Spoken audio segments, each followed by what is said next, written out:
ಸುಡಿಗೆ ಕೊಟ್ಟವನು ಕೆಟ್ಟ ಮನೆ. ಯಾರು ಹೇಳ್ತಾರೆ ಅಂತ ಕಾಯ್ತಾನವ ಮುಂದೆ ನಿಲ್ಲು ಅಂತ. ಒಂದು ದಿವಸ ಈಗ ಹೇಳಿದ್ದಿಲ್ಲಲ್ಲ, ನೀನಾಗಿಯೇ ಮುಂದೆ ಬರ್ತೀಯೋ ಅಂತ ಕಾದದ್ದು. ನೀನು ಬಿಡುವುದಿಲ್ಲಲ್ಲ, ಇನ್ನೊಬ್ಬರು ಬಿಟ್ಟಲ್ವೋ ಮುಂದೆ ಬರಬೇಕಾದದ್ದು. ನಮ್ಮ ಪ್ರಯತ್ನದಿಂದ ಬರಬೇಕು ಮುಂದೆ. ಎದುರು ನೀನೇ ಇರುವ ಹೇಗೆ? ನಾನಿಲ್ಲದೇ ಇರುವಂತಹ ಸನ್ನಿವೇಶವನ್ನು ಸುಮ್ಮನೆ ಎಬ್ಬಿಸಿ ನೀನೇ ಮುಂದೆ ಬರುವುದಕ್ಕೆ ಪ್ರಯತ್ನಿಸಿದ್ದರ ಪರಿಣಾಮ ಅನುಭವಿಸುವುದೀಗ. ಕೆಟ್ಟವಿರುವ ಸನ್ನಿವೇಶ ನಾನು ಮಾಡಲಿಲ್ಲ, ಮತ್ತೆ ನೀನೇ ಮಾಡಿಕೊಂಡದ್ದು. ಅದೇ ಅಡಗಿ ಕೂತದ ನಾನು ಅಲ್ಲ, ಕೆಟ್ಟವನೇ. ಅಲ್ಲ, ಒಳಗಿದ್ದವ ನೀನು ಕೂಗ್ಬೇಕಿತ್ತು, ನಾನು ಒಳಗೆ ಇದ್ದೆ ಬಾ ಅಂತ. ನನಗೇನು ಗೊತ್ತು, ಹೊರಗಿದ್ದವ ನೀನು ನನ್ನ ಸಾವಿಗೆ ಕಾಯ್ತಾ ಇದ್ದೀನಿ. ನನಗೇನು ಗೊತ್ತುಂಟು ಈ ಒಳಗಿದ್ದವ ಬದುಕಿದ್ಯಾ ಅಂತ. ಏನೋ ಏನೋ ಬಹುಶಃ ಹಳೆಯ ಪೆಟ್ಟೆಲ್ಲ ಮರೆತು ಹೋಗಿರ್ಬೇಕಲ್ವ. ಪೆಟ್ಟಿ ಎಷ್ಟು ದಿವಸ ಇರ್ತದೆ ಹೇಳು? ಅದಷ್ಟೇ, ಚರ್ಮ ಒಂದು ದಪ್ಪ ಇದ್ರೆ ಅಲ್ವ ಹೌದಪ್ಪ, ಹೇಗೂ ಬದುಕಲಿಕ್ಕೆ ಆಗ್ತದೆ. ಮಂಗನ ಚರ್ಮ ದಪ್ಪವೇ, ಮತ್ತೆ ಮಂಗನದಾದ್ರೆ ಮತ್ತೆ ಈಗ ನನ್ನದೆಂತದ್ದು, ನಾನು ಮತ್ತೆ ಸಿಂಹವ. ಮತ್ತೆ ನಿನ್ನದು ದಪ್ಪವೇ. ಹೌದಾ? ನಿನ್ನದು ದಪ್ಪವೇ. ನನ್ನ ಚರ್ಮ ದಪ್ಪ. ನೀನು 10 ಪೆಟ್ಟು ಕೊಟ್ಟರೆ ನಾನು 5 ಕೊಟ್ಟಿದ್ದೇನೆ, ನೀ ಬರಲಿಲ್ವಾ? ನಿನಗೊಂದು ಸಮಾಧಾನ ಅಲ್ವ. ಪೆಟ್ಟು 10 ತಿಂದಿದ್ದೇನೆ ಅಂತ ಬೇಸರ ಮಾಡುವುದಿಲ್ಲ, 5 ಕೊಟ್ಟಿದ್ದೇನಲ್ಲ ಅಂತ ಸಮಾಧಾನ. ಲೋಕವೇ ಹಾಗೆ ಸಾಮಾನ್ಯವಾಗಿ ತೆಕ್ಕೊಳ್ಳುವುದೇ ಹೆಚ್ಚು, ಕೊಡುವುದು ಕಡಿಮೆ. ಮೂರ್ಖ. ಕೊಟ್ಟದ್ದು ಯಾರು ಯಾರಿಗಂತ ಬೇಕು? ತನುಜ, ನಿನ್ನಯ್ಯ ಕರ್ಮಸಾಕ್ಷಿಯಾದಂತಹ ಸೂರ್ಯನಾರಾಯಣ ವೃಕ್ಷರಜಸ್ಸು ತಾನೇ ಹೆಣ್ಣಾಗಿ ಆ ಮೂಲಕವಾಗಿ ಇರುವರನ್ನು ಮಕ್ಕಳನ್ನು ಹೊಂದುವಂತಹ ಅವಕಾಶ ದೈವ ನಿರ್ಣಯದಿಂದ ಸಿದ್ಧವಾಗಿ ಹೋಯಿತು. ಆದ್ದರಿಂದ ನನ್ನಿಂದ ನಂತರ ಹುಟ್ಟಿದವನನ್ನುವ ಒಂದು ಸಂಬಂಧ ಹೊರತುಪಡಿಸಿದರೆ ಏಕೋದರ ಸಹೋದರರನ್ನು ನಾವಲ್ಲ. ಆದರೆ ಅದಕ್ಕಿಂತ ಅತಿಶಯವಾದಂತಹ ವಾತ್ಸಲ್ಯದಿಂದ ನಿನ್ನನ್ನು ನಾನು ಬೆಳೆಸಿದ್ರೆ ಯಬ್ಬಾ ನೀನು ಮಾಡಿದಂತಹ ಮೋಸವೇ. ಎಂತಹ ಅನ್ಯಾಯವನ್ನು ಮಾಡಿದೆ. ನಾನು ಏನು ಅನ್ಯಾಯ ಮಾಡಿದ್ದೆ? ಮತ್ತೆ ಮುಖ ತೋರಿಸುವುದಕ್ಕೆ ಅವಕಾಶ ಇಲ್ಲದ ಹಾಗೆ, ನೆಲೆ ನಿಲ್ಲುವುದಕ್ಕೆ ತಾಣ ಇಲ್ಲದಂತೆ ನಿನ್ನನ್ನು ಹೊಡೆದಟ್ಟಿದರೆ ಆಗಾಗ ಹೆಂಡತಿ ನೆನಪಾಗುವಾಗ ಬರ್ತಿ ಅಣ್ಣ ಅಂತ ಕರೆಯಿತಿ. ಹೌದೇನ? ಸಂಭಾವಿತತನ ಪ್ರಪಂಚದಲ್ಲಿ ಸಾಧಿಸುವುದಕ್ಕೆ ಬೇಕಾಗಿ ಹೇಗೆ ಬೇಕಾದ್ರೂ ನಾಲಿಗೆ ಮಗುಚತದಲ್ಲ. ಅಣ್ಣ ವಾಲಿ ಬಾ ಯುದ್ಧಕ್ಕೆ ಕರೆಯುವುದಾದ್ರೆ ಅಣ್ಣ ಅನ್ನುವ ಸಂಬಂಧ ಯಾಕೆ? ವಾಲಿ ಅನ್ನುವ ಹಾಗೆ ಕರೆದ್ರೆ ಸಾಕಲ್ಲ. ಅಣ್ಣ ಅನ್ನುವ ಗೌರವ ಇದ್ರೆ ಯುದ್ಧಕ್ಕೆ ಅನ್ನುವ ವಿಶೇಷಣ ಎಂತದಕ್ಕೆ? ವಿಶೇಷಣ ಉಂಟು, ಇಲ್ಲೇ ಉಂಟು. ಹಾಗಿದ್ರೆ ಏನು? ಕೇಳಿಸಿದವರ ಸಮ್ಮುಖದಲ್ಲಿ ಒಂದು ಅನುಕಂಪವನ್ನು ಸಂಪಾದಿಸುವ ಯೋಚನೆ ನಿನ್ನದು. ಆ ಸುಗ್ರೀವ ಈಗಲೂ ಎಷ್ಟು ಅಣ್ಣನ ಮೇಲೆ ಭಕ್ತಿ, ಯುದ್ಧಕ್ಕೆ ಕರೆಯುವಾಗಲೂ ಅಣ್ಣಾವಾಲಿ ಅಂತಲೇ ಕರೆಯುತ್ತಾನೆ ಅಂತ ಹೇಳಿ. ಭಕ್ತಿ ಯಾವತ್ತೂ ಆಗುವುದಿಲ್ಲ. ನಿನಗೆ ತಮ್ಮ ಎನ್ನುವ ಪ್ರೀತಿಯೇ ಇಲ್ಲ.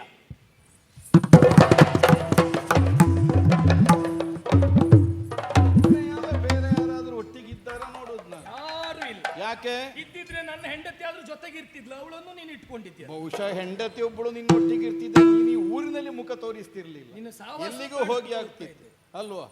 ಅದಕ್ಕೆಲ್ಲ ಹಿಂದೆ ನೋಡಿದ್ದು. ನನ್ನನ್ನು ಯುದ್ಧಕ್ಕೆ ಕರೆಯಬೇಕು ಅಂತಾದ್ರೆ ಏನು ಧೈರ್ಯ? ಧೈರ್ಯ ಯಾಕೆ? ನನ್ನ ಧೈರ್ಯ ಇಲ್ಲ ಉಂಟಲ್ಲ. ಏನು ಧೈರ್ಯ ಕೇಳ್ತೀಯ? ಏನು ನಮ್ಮದನ್ನ ನಮಗೆ ಕೇಳಲಿಕ್ಕೆ ಧೈರ್ಯ ಬೇಕೇನೋ? ಹೌದು. ಈಗ ಲೋಕದಲ್ಲಿ ಎಲ್ಲರೂ ಹೇಳುವುದು ಹಾಗೆ, ಸ್ವಲ್ಪ ದಿವಸಕ್ಕೆ ಸಿಕ್ಕಿದ್ರು ಮತ್ತೆ ನಮ್ಮದು ಅಂತಲೇ ಹೇಳುವ ಬುದ್ಧಿ ಇರುವುದು. ನಿನಗೆ ಯಾವುದನ್ನು ನಮ್ಮದು ಹೇಳುದು? ನನ್ನ ಹೆಂಡತಿ. ಕಿಷ್ಕಿಂದೆ ಏನು ನಿನ್ನದ್ದು ಅಂತ ಹೇಳುದಾ? ಕಿಷ್ಕಿಂದೆ ನನ್ನದ್ದಲ್ಲ, ನಮ್ಮದ್ದದು. ಕಿಷ್ಕಿಂದೆಗಾಗುವ ನಮ್ಮದ್ದು, ನಮ್ಮಿಬ್ಬರದ್ದು.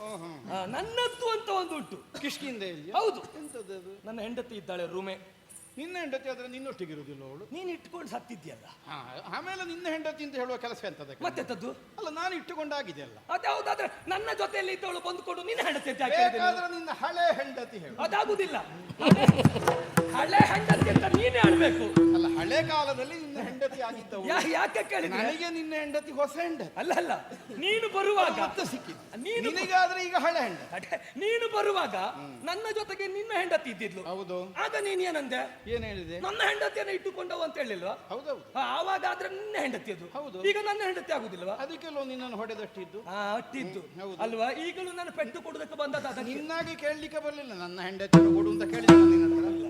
ನಿನ್ನ ಹೆಂಡತಿ ನಿನಗಿಲ್ಲ ಅಂತ ಮಾಡಿದ್ದೆ. ನೀನು ನನಗೆ ಮಾತನಾಡಲಿಕ್ಕೆ ಬಿಡ್ಲಿಲ್ಲ. ನಾನಾದ್ರೂ ನೀನು ಮಾತುಗಾರ ಅಂತ ಗೊತ್ತಾಗಿ ಮಾತಾಡ್ಲಿಕ್ಕಾದ್ರೂ ಬಿಟ್ಟಿದ್ದೇನೆ. ನೀನು ಬಿಟ್ಟು ನಾನು ಮಾತಾಡುದ?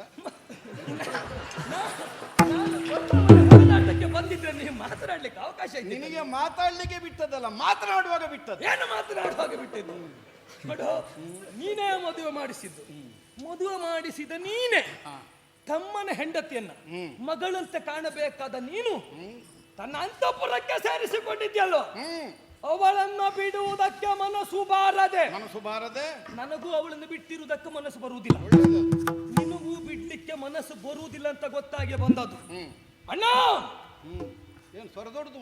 ಯಾವ ಸ್ವರ ದೊಡ್ಡದೇ, ನನ್ನ ಸ್ವರ ಮತ್ತೆ ನಿನ್ನ ಹೆಸರು ಸುಗ್ರೀವ ಹೌದಾ? ನನ್ನ ಮುಂದೆ ನಿನ್ನ ಗ್ರೀವ ನಡೆಯುವುದಿಲ್ಲ. ನಮ್ಮ ಕಂಠ ಒಳ್ಳೆದುಂಟು. ಕಂಠಕ್ಕೆ ಸರಿಯಾಗಿ ಸಮೀಪದಲ್ಲಿ ಹೆಂಡತಿ ಇದ್ದಾಳೆ ಆಚೆ. ಇಬ್ಬರ ಸ್ವರ ಸೇರಿಸಿ ಕರಿತೇನೆ ಈಗ.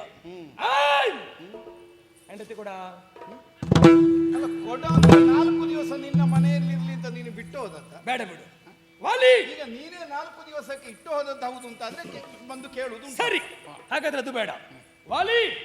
ಹೆಂಡತಿ ಬಿಡ, ಹೆಂಡತಿ ಬಿಡ, ಹೆಂಡತಿ ಬಿಡು. ಹೆಂಡತಿ ಬಿಡ್ಲಿಕ್ಕೆ ಸುಗ್ರೀವನ ನಾನು? ಸುಗ್ರೀವ ಬಿಡುವುದಕ್ಕೆ ಬೇಕು ಅನ್ನುವುದಕ್ಕಾಗಿ ರುಮೆಯನ್ನಿರಿಸಿಕೊಂಡದ್ದಲ್ಲ, ಮತ್ತೆ ನಿನಗೆ ಅನುಭವ ಆಗಬೇಕು ಅನ್ನುವುದಕ್ಕಾಗಿ ರುಮೆಯನ್ನಿರಿಸಿಕೊಂಡದ್ದು. ನಾನಿಲ್ಲದೆ ಇದ್ದಂತಹ ಒಂದು ಪ್ರಚಾರವನ್ನು ಮಾಡಿ ನನ್ನ ಹೆಂಡತಿಯನ್ನು ಅನುಭವಿಸಿದ ನಿನಗೆ ಸರಿಯಾದ ಶಾಸನ ಆಗಬೇಕು. ನಾನು ತಪ್ಪು ಮಾಡಿದ್ರೆ ಶಿಕ್ಷೆ ಕೊಡಬಹುದಿತ್ತು. ನೀನು ನಾನು ಏನು ತಪ್ಪು ಮಾಡಿದ ಶಿಕ್ಷೆ ಕೊಡ್ತಾ ಇದ್ದೀಯಲ್ಲ. ಕೆಲವು ಸಲ ಏನಾಗುತ್ತದೆ, ತಪ್ಪು ಏನು ಅನ್ನುವುದನ್ನು ನೋಡಿ ನಿರ್ಣಯಿಸುವ ಶಿಕ್ಷೆ ಏನು ಅಂತ. ನೀನು ಮಾಡಿದ್ದು ಕ್ಷಮಿಸಬಹುದಾದ ತಪ್ಪಲ್ಲ. ಅಲ್ಲ, ಅಂತ ಅಪರಾಧ ಏನು ಮಾಡಿದ್ದೇನೆ ನಾನು? ಮತ್ತೆ ಮೊದಲಿನಿಂದ ಕೇಳ್ತಾನೆ. ಅಲ್ಲ, ಇಲ್ಲದೆ ಹೋದ್ರೆ ಏನು ಮಾಡ್ಲಿಲ್ಲಲ್ಲ. ನೀನು ಸುಳ್ಳು ನನ್ನ ಬಗ್ಗೆ ಅಪಪ್ರಚಾರ ಮಾಡಿ ಮಾಯಾವಿಯ ಪ್ರಕರಣದಲ್ಲಿ ಗುಹೆಯನ್ನು ಸೇರಿದ ನನ್ನನ್ನು ಹೊರಬಾರದಾಗೆ ಬಂಡೆ ಅಡ್ಡ ಇಟ್ಟು ಇಲ್ಲಿ ಬಂದು ಸಿಂಹಾಸನ ಏರಿದ್ದು ಮಾತ್ರ ಅಲ್ಲ, ನೀನು ಹೊರ ಬರಬಾರ್ದು ಅಂತ ಅಲ್ಲ, ನೀನು ಸತ್ತಿದ್ದೀಯ. ನಿನ್ನನ್ನು ಕೊಂದ ರಕ್ಕಸ ಹೊರಗೆ ಬರಬಾರ್ದು ಅಂತ. ನಾನು ಸತ್ತಿದ್ದೇನೆ ಅಂತ ನಿನಗೆ ಯಾರು ಹೇಳಿದ್ದು? ಅಲ್ಲ, ರಕ್ತ ಬಂತು, ನೊರೆ ಬಂತು. ರಕ್ತ ಬರುವುದು ನನ್ನ ಶರೀರದಲ್ಲಿ ಮಾತ್ರ. ಸುಗ್ರೀವ ಅಂತ ಬೊಬ್ಬೆ ಕೇಳಿತು. ರಕ್ಕಸನ ಶರೀರದಲ್ಲಿ ರಕ್ತ ಇಲ್ಲ. ಅಲ್ಲ, ಸುಗ್ರೀವ ಅಂತ ಬೊಬ್ಬೆ ಹೊಡೆದದ್ದು ನೀನಲ್ವಾ? ಯಾರು? ನೀನು. ಸುಗ್ರೀವ? ಹೌದು, ಸುಗ್ರೀವ. ಈಗ ಒಂದು ವೇಳೆ ನಾನು ಸಾಯುವುದಿದ್ರು ಸುಗ್ರೀವ ಅಂತ ಹೇಳಿ ಸತ್ತೇನ? ಸಾಯುವುದಿಲ್ವಾ? ಅಲ್ಲ, ಹೇಳಿದ್ ನಾನು ಒಂದು ವೇಳೆ ನಾನು ಸಾಯುವುದಾದ್ರು ಸುಗ್ರೀವ ಹೇಳಿ ಸತ್ತೇನ? ಅಲ್ಲ, ಹೊರಗೆ ನಿಲ್ಲಿಸಿದ ನೆನಪಿದ್ದರೆ ಸುಗ್ರೀವ ಅಂತ ಹೇಳಿ ಆದ್ರೂ ಸಾಯ್ಬೇಕು. ಏನು ಅಂತ? ಸುಗ್ರೀವ, ನಾನು ಸತ್ಯ ಬರುವುದಿಲ್ಲ, ನೀನು ಮನೆಗೆ ಹೋಗು. ಹಾಗೆ ನೀನು ಮನೆಗೆ ಹೋಗು ಅಂತಲ್ಲ, ಬಹುಶಃ ನೀನು ಅದೇ ಯೋಚನೆಯಲ್ಲಿ ನಿಂತದ್ದು ಯಾವಾಗ ಈ ಸ್ವರ ಕೇಳುತ್ತದೆ ಅಂತ. ಮೊದಲೇ ಒಂದು ಆಲೋಚನೆ ಮಾಡಿ ನಾವು ಕುಳಿತರೆ ಬೇರೆ ಯಾವ ಸದ್ದು ಬಂದ್ರು ಅದೇ ನಮಗೆ ಕೇಳಿಸಿದ ಹಾಗೆ. ನನಗೆ ಯೋಚನೆ ಇದ್ದಿತ್ತು, ಆ ಯೋಚನೆ ಅಲ್ಲ. ಮತ್ತೆ ಸುಗ್ರೀವ, ನಾನು ಬರ್ತಾ ಇದ್ದೇನೆ, ಜೊತೆಯಾಗಿ ಹೋಗುವ ಎನ್ನುವಾಗಿ. ಆದ್ರೆ ಅದು ಬರ್ಲಿಲ್ಲ ಅಣ್ಣ. ಅಲ್ಲಿ ಈಗ ಮತ್ತೆ ನಿನಗೆ ಪೂರ್ತಿ ವಾಕ್ಯ ಕೇಳಿದ?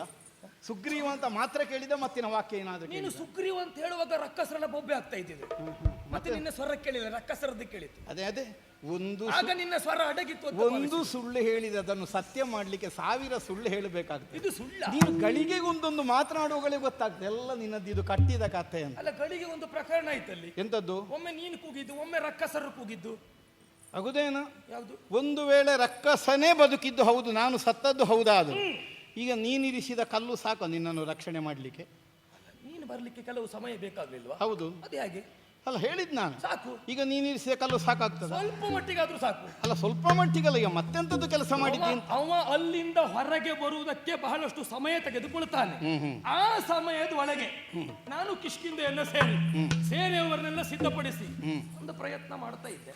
ಎಂತ ಪ್ರಯತ್ನ ಮಾಡಿದ್ದು? ಮಾಡುವ ಬಂದರೆ ಅಂತ. ಎಂತದ್ದು ಬಂದರೆ? ಮಾಡಿ ಏನಾದ್ರೂ ಒಂದು ನಿನ್ನ ಆತ್ಮಕ್ಕೊಂದು ಶಾಂತಿ ಕೊಡಿಸುವ. ಅದೇ ನನಗೆ ಶಾಂತಿಗೆಲ್ಲ ಮಾಡಿದ್ಯಲ್ಲ ಮೊದಲೇ ಪ್ರಚಾರ ಮಾಡಿ, ಅದ್ರ ಬಗ್ಗೆ ಆದ್ರೂ ಅನುಕಂಪ ಇಡೋ. ಏನು ಅಂತ? ನಿನಗೆ ತರ್ಪಣೆ ಬಿಟ್ಟಿದ್ದೇನೆ, ನಿನಗೆ ಪಿಂಡ ಹಾಕಿದ್ದೇನೆ. ಹೌದೌದು. ಪಿಂಡ ತಿಂದದ್ದಕ್ಕಾದ್ರೂ ನಿನಗೆ ಒಂದು ನಾನು ಬದುಕಿರುವಾಗಲೇ ಸತ್ತಿದ್ದಾನೆ ಅಂತ ಪ್ರಚಾರ ಮಾಡಿ ತರ್ಪಣ ಬಿಟ್ಟಿದ್ದೆ. ಆ ಯೋಗ ಅದಕ್ಕೆ ನೀನು ಬದುಕಿ ಸತ್ತಂತೆ ಇರಬೇಕು ಅನ್ನುವುದಕ್ಕೆ ನಿನ್ನ ದರ್ಪ ಮುರಿದು ಕಳುಹಿಸಿದ್ದು. ತರ್ಪಣ ಬಿಟ್ಟದ್ದಲ್ಲ ಕೆಟ್ಟವನೇ. ನಿನ್ನ ಹೆಂಡತಿಯನ್ನು ಇರಿಸಿಕೊಂಡದ್ದು ಯಾಕೆ? ನಿನಗೆ ಬುದ್ಧಿ ಬರಬೇಕು ಅಂತ. ಯಾವಾಗ ಎಸಗಿದ ಅಪರಾಧದ ಕುರಿತಾಗಿ ಪಶ್ಚಾತ್ತಾಪ ಭಾವದಿಂದ ಅಣ್ಣ ನನ್ನದು ಸರ್ವ ಅಪರಾಧ ಆಯ್ತು ಅಂತ ನೀನು ಕಾಲಿಗರಗುತ್ತೀಯೋ, ಆಗ ಹೆಂಡತಿಯನ್ನು ಕೊಡುವುದಕ್ಕೆ ಆಲೋಚನೆಯನ್ನು ಮಾಡಿಯೇನು. ನಾನು ಸತಿಯ ಕೊಡೆನು ಜವಾದಿ. 2 ಕಾರಣದಿಂದ.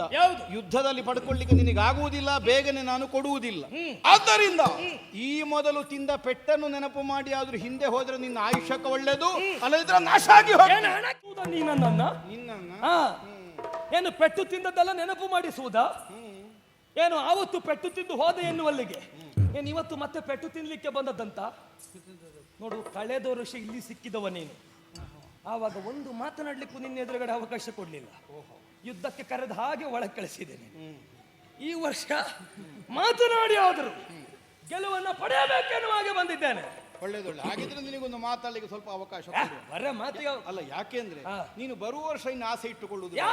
ಬರುವ ವರ್ಷ ಕರೆಯುತ್ತಾರೆ, ಬರುವ ವರ್ಷ ಕರೆಯುವುದಿಲ್ಲ. ಬರುವ ವರ್ಷ ನನಗೆ ಆಸೆ ಇಲ್ಲ. ಯಾಕೆ? ಈ ವರ್ಷವೇ ನೀನು ಹೆಂಡತಿಯನ್ನು ಕೊಟ್ಟು ಒಂದು ತೀರ್ಮಾನ ಮಾಡಿದ್ರೆ ಮತ್ತೆ ಬರುವ ವರ್ಷ ನಾವಿಬ್ಬರು ಹೆಗಲ ಮೇಲೆ ಕೈ ಹಾಕೊಂಡು ಹೋಗುವ. ಅಣ್ಣ ತಮ್ಮ, ಈಗ ಅಣಕಿಸಬೇಡ. ನೀನಾಗಿಯೇ ಹೆಂಡತಿಯನ್ನ ಒಪ್ಪಿಕೊಟ್ಟರು ಒಳಿತು, ಕೊಟ್ಟರೆ ನಿನಗೆ ಒಳಿತು. ರಣದಲ್ಲಿ ಮೊದಲಿನ ನನಗೆ ಒಳಿತು. ನಾನಾಗಿ ಹೆಂಡತಿಯನ್ನು ಕೊಟ್ಟರೆ ನಿನಗೆ ಒಳಿತು, ಕೊಡದೇ ಇದ್ರೆ ನಿನಗೆ ಕೆಡುಕು. ಅದಲ್ಲ, ಕೊಟ್ಟರೆ ಒಳ್ಳಿತು ನಿನಗೆ, ಕೊಡದೇ ಇದ್ದರೆ 4 ಬಿದ್ದಿತು. ಹೌದಾ? ನಿನ್ನ ಮುಸುಡು ಮೂತಿ ಮಾಡ್ತೇನೆ ಕೆಟ್ಟ.